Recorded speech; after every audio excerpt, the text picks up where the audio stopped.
Chapter 8. In the Garden. In June, the weather was hot. One evening, I walked into the garden. Mr. Rochester was there too. "Do you like this house, Jane?" he asked. "Yes, sir," I replied. "Soon, Adele will go to live at a school, Jane," he said. "Then I will not want a governess here. Will you be sad then, Jane? Will you leave Thornfield Hall?" "Leave?" I said quickly. "Must I leave Thornfield?" "My dear." Mr. Rochester stopped. He was silent for a moment. Then he said, "I am going to be married soon." "Oh, sir," I said, "then I must go far away from Thornfield, far away from you, sir."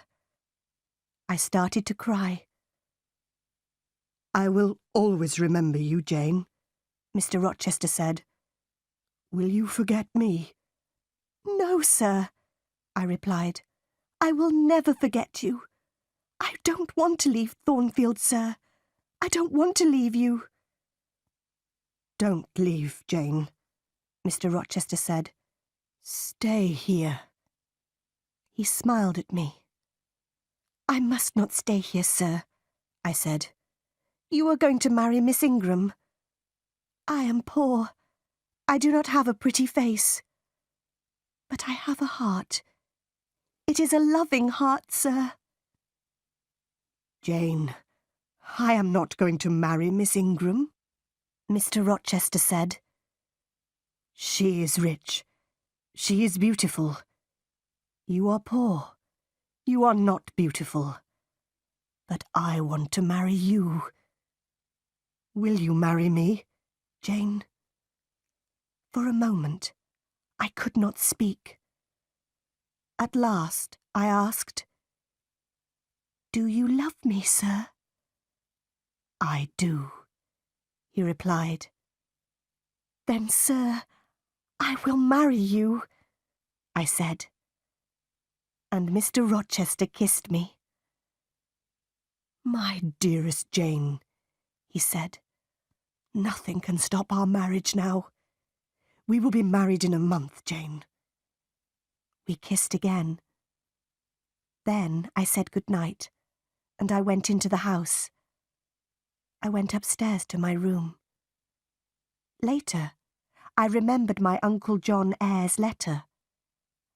"I will write to him in Madeira," I said to myself. "I will tell him about my marriage to Mr. Rochester. I am very happy. My uncle will be happy too." 4 weeks passed. Mr. Rochester was going to buy me many beautiful things. He was going to give me many presents.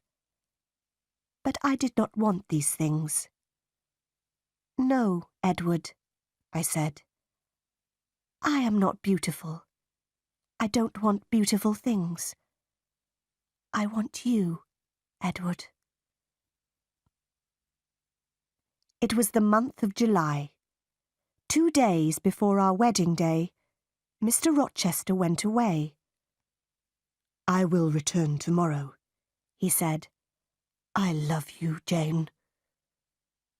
That night, I went to my bedroom early.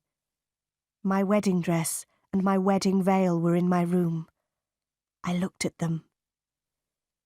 "In 2 days, I will be Jane Rochester," I said to myself. Then I went to bed.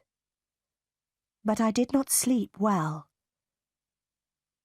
The next day, Mr. Rochester returned. He looked at me carefully.